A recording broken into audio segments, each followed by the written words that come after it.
heavens! Hey folks, something has come to light recently in regards to immigrant workers. Now by that I mean people coming from other countries to be able to work in Canada. There's been studies, research was done where they actually found that almost all immigrant workers are employed by employment agencies. Sorry, I'm going to change hands. And unfortunately, they tend to be treated differently. By that, I'll give you an example. Meat packers working that are immigrant workers, they're working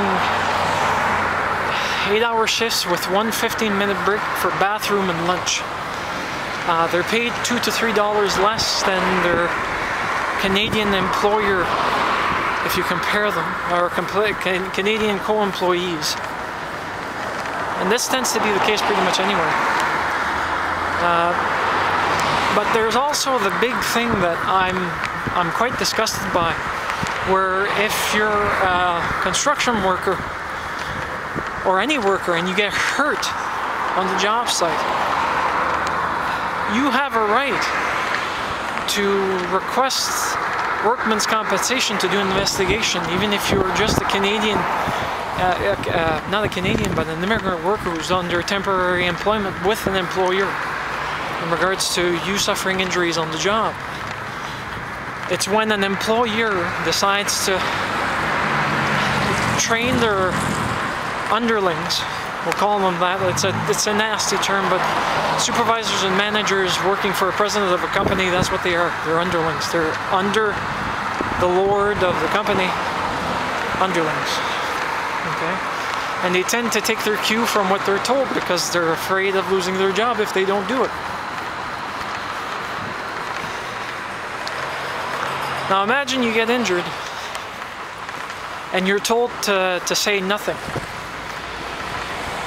What the hell?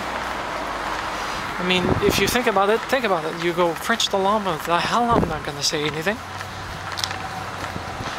But then you're threatened, you're pressured, you're fired, you're canned, they do everything in their possibility to make your life miserable so that you refrain from adding more fuel to the fire.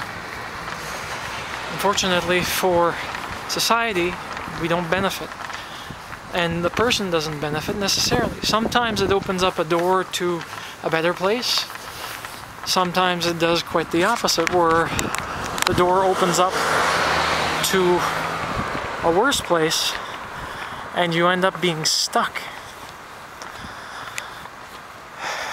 But it's just that I find that unfair. I know a lot of people come from South American countries as migrant farmer workers to actually help Canadians with their crop. I surely hope that migrant farmer workers are paid the same wages as what Canadians would get for employed by the farmer. The whole reason why migrant farmer workers are employed in the first place is mostly because of timing issues for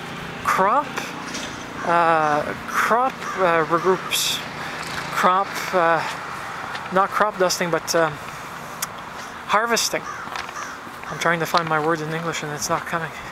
So that's the whole entire reason behind it. Potatoes, for example, it's just not something that a lot of societies do anymore. I remember when I was growing up in close to Grand Falls in St. Anne, there were 1 to 2 weeks for harvesting potatoes at this time of year, more or less around September or October, I don't remember the exact date, where they actually took the time to do so. Now they still do, but less people want to do it because it doesn't really bring as much money as it used to. So anyways, what are your thoughts on this about employees being treated differently if you're a migrant coming into work? And by that I don't mean you're transigent, you're there for a season or a certain period of time, and blank. Anyways, I hope you have a nice one.